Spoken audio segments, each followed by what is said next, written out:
we are going to talk about the B1B02 and B1B06, which is the airbag light that you'll see come on in your dash. And 99% of the time, it's going to be your clock spring. That being said, I picked up a clock spring from the wrecker here used for under $40. But the clock spring is under warranty through Chrysler for a long time. So if you're able to get in and get one quick. But right now, the way things are in the world, there's like a huge weight on everything. So I decided I'm gonna take a chance, get one from the junkyard and install it. The only specialty tool you're gonna need is a steering wheel puller. You're gonna need this piece right here. And you're gonna need these two pieces with the little hooks. Now, grant you can buy these pieces separate. So if you have this style puller already, you can just buy these legs and you should be good to go. So other than that, you're gonna need some basic hand tools. You got two 10mm bolts on each side of the steering wheel. You're also gonna need a T20 Torx, because there's one bolt right there and two more, but we'll get some better light and show you. So on the Jeep, there's going to be 3 wires attached to the airbags. Once you remove the two 10mm bolts, you're going to very carefully remove it, but don't pull it because you may damage the wires. But I guess it really doesn't matter because you're changing out the clock spring, but just to be cautious. All right, first thing we're going to do, safety first. Disconnect the negative on the battery. Now I have a Genesis dual battery system, so my disconnection is going to be a little bit different. So I got to disconnect 2 wires plus the battery on this. So now I'm disconnected all the way across. I am going to start with the one on the far side.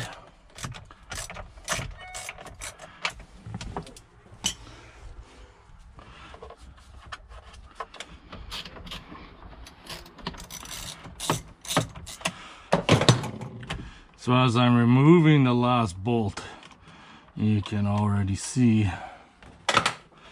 So I'm just gonna lift it up carefully as such. So you can see the airbag wires right there.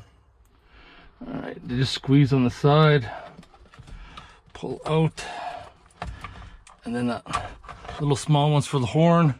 And of course, never sit the airbag face down in case it accidentally goes off. So you can see that plug in the middle, the white plug. We gotta disconnect that. And let me just get this light down here so I can hopefully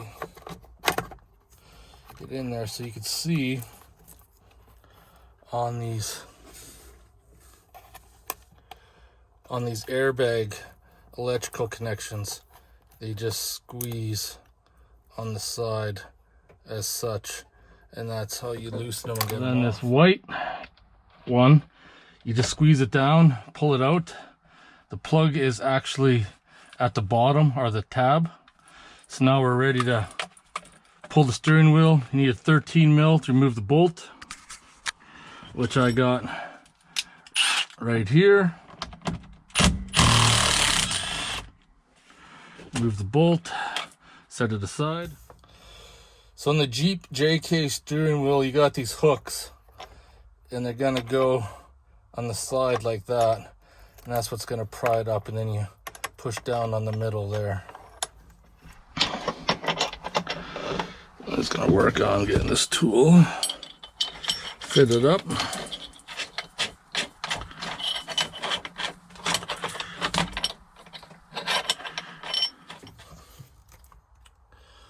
So I have it ready to go. There's not too much meat there. It's enough to pull it, but you can also put the bolt back in too, and that'll give you a little extra length. Okay,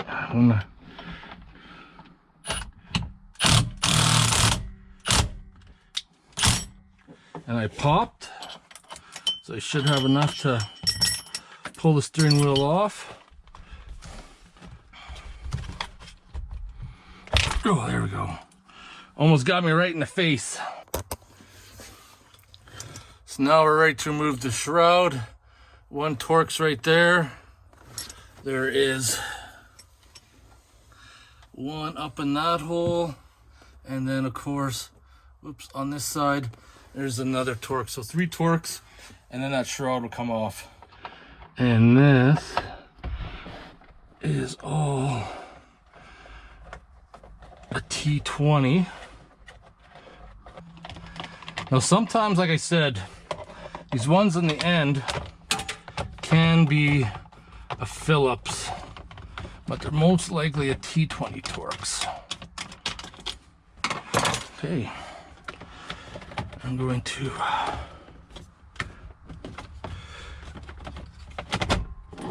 actually put the steering wheel down. Actually gonna leave it loose. Kind of pull that back cover down, wiggle it over that, and then I'm gonna pull this top one off as such. So now we have 2 electrical plugs right there, 3rd one right there, 1 more behind there.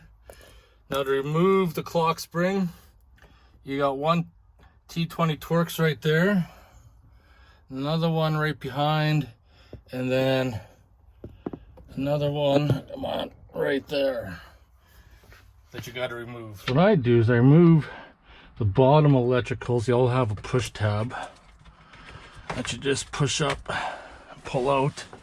That back electrical I leave till last. Now this front Torx screw comes out easy. It does.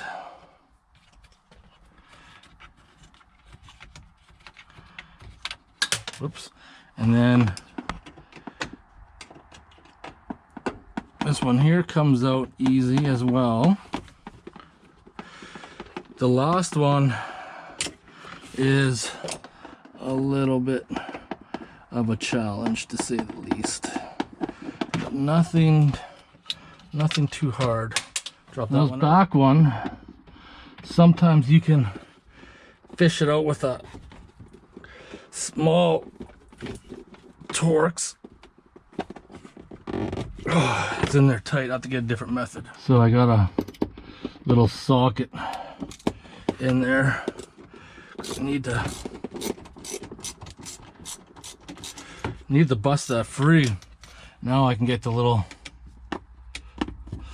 tiny screwdriver in there.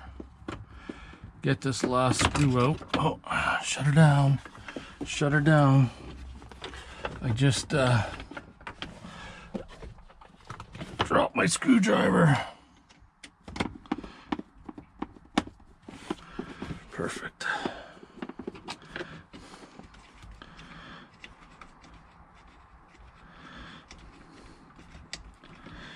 There we go. That one's out.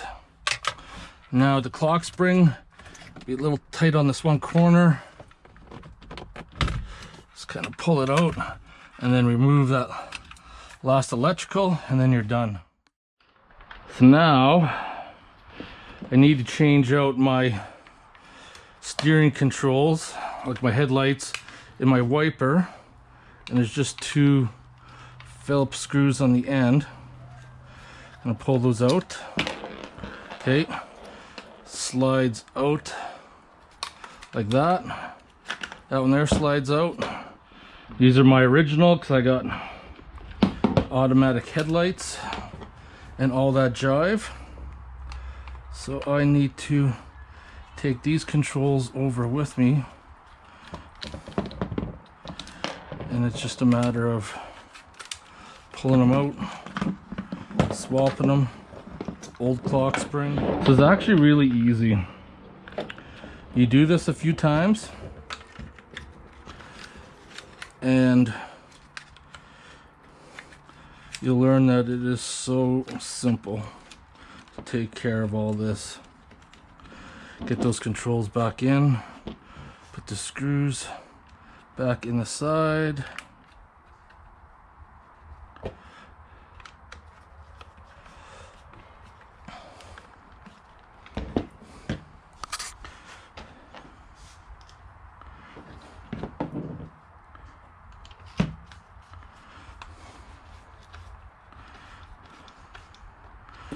And presto.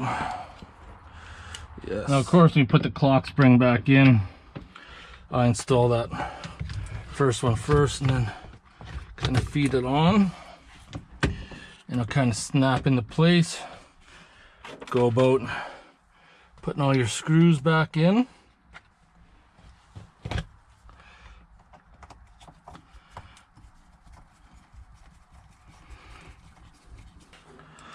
I use the smaller one. Having a magnetic screwdriver is definitely helps out for sure. Perfect. Now at this point of the game, you can go about start plugging all your electrical back in.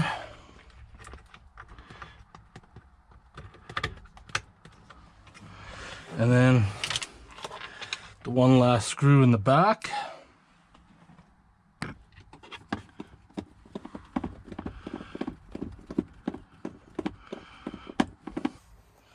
So at this stage, all our electricals plugged back in, one in the back.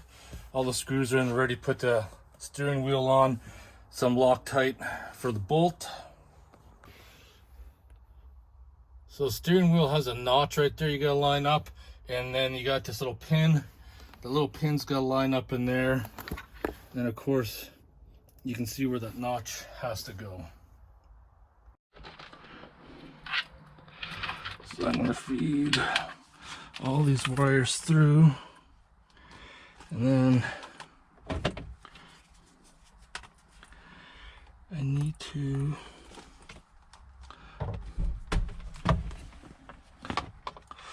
line up that pin. So hold on, feed this through.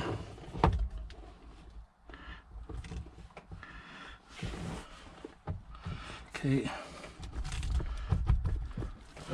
Okay, I'm in. I am in. Grab some blue Loctite. Put it on the threads. Put it in. Tighten it down. Take that white wire, plug it in. Now ready to put the air. So plugged in, ready to put the airbag in. Got to be careful. I'm going to leave the shrouds off to after we test it in case I got to take it apart again. So I'm going to very carefully take my airbag and the plugs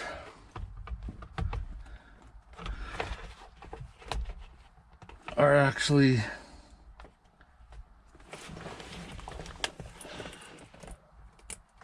black, and I can't get that one in. I just need some light on the bottom. I wish this light was just a little bit smaller. There we go. And you guys probably can't see, but I'm trying to plug that small one in. Sure. All those are plugged in. Put the airbag in place. It's easiest if you hold the airbag in when you start feeding the bolts in by hand. You can get them in pretty good by hand, both sides. Tighten it up. Come to this side here. Tighten it up. At this point, everything's connected. So I can go about connecting battery back up again.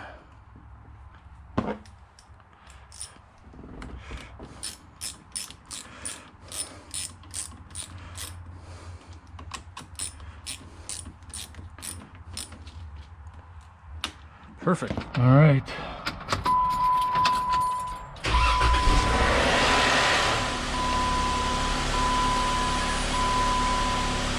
Yes, it went out and cruise control worked. Yes. There we are. No more airbag light. We are fixed. I hope you guys enjoyed this video. If you have any questions or comments, post them below. Otherwise, I'll see you in the next video.